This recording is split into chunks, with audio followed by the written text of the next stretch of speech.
Hello and welcome to Blockchain Gaming World with me, John Jordan. So looking at Champions Tactics Grimoria Chronicles, so the game from Ubisoft, which is running on the Oasis blockchain. So this game has been hanging around a little bit. So they did their first NFT mint. It was a PFP collection called The Warlords. That was back in December 2023, and they did say then, and in January they were going to then have a mint of the what they call the champions, which are the in-game characters.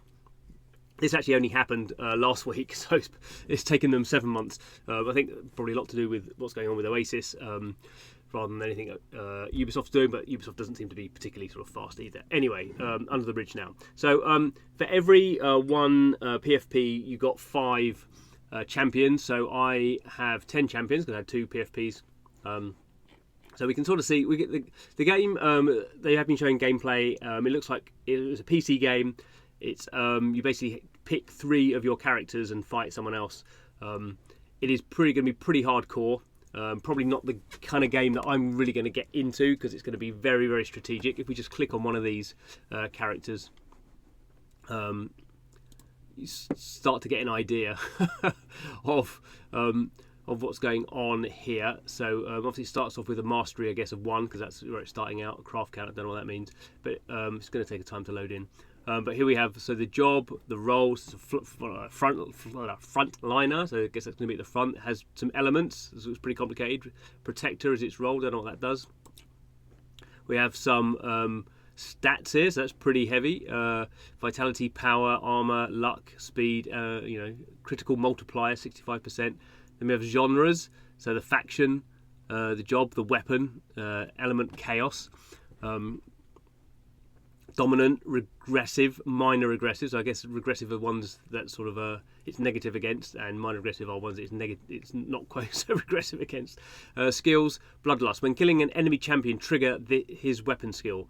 Berserker Wrath, Chaos Repositioning, Frenzied Favor, and Voodoo Curse, and then Elemental Curse. So we can sort of get an idea. You're going to be, those are sort of the options that you are trying to use to build like a team that is either very aggressive in one area but weak in another, or general all-rounders, all that sort of stuff. We can see here, this is what it looks like. So it's a very sort of high-end game in terms of this. These are, I mean, it's a game that's not a high sort of twitch. It's not moving, the camera's not moving around a lot. It's like a bit like a video game version of a board game, really. But we can see here there's very, very high-end, characters rendering on those. So that's what I've got. As I say, I don't really know what this means at the moment because I've not played the game. But it's interesting. We can go to the marketplace. Obviously, these are all NFTs, and we can start to see that on the marketplace there's 1,000 champions. So they were trying to sell 75,000. I think they sold about 2/3 of those. I think they sold up to about 60,000. We can see here they are priced in the Oasis token. So as ever, we normally go for price low to high. So at the moment, it's sort of a bit weird because no one's playing the game, so no one really knows, which of these are best, I suppose, because no one's built out a deck to know.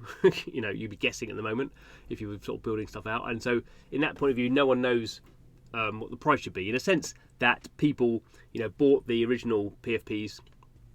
I can't even remember what the price was. I think they're now, I don't know, they were a couple of $100s. They're not particularly expensive. Prices come down quite a bit since last year. But in a sense, these were given away for free. So anything over, if you basically think of this game, I'm not going to play it, I'm just going to sort of try and get my money out, then I've got, if you have one Warlord, then you'd have like 5 of these. So you're selling them out.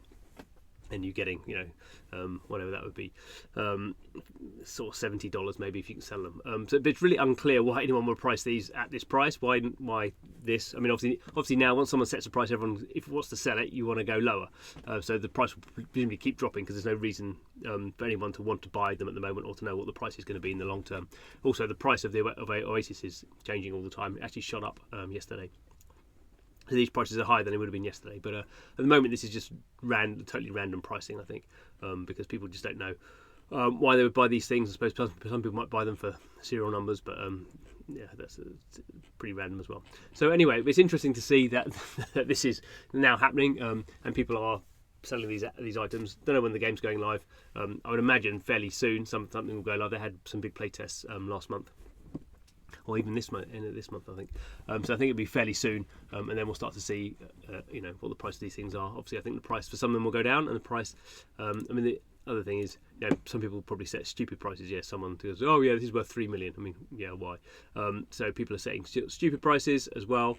And some of these things, maybe actually worth more than others. We just don't know really at the moment. This one, exalted ones look like they're going to be worth more because they're exalted for some reason. But until we actually start playing the game, we won't know. Anyway, keep an eye on Champions Tactics and more videos to come. Thanks for watching. See you again soon.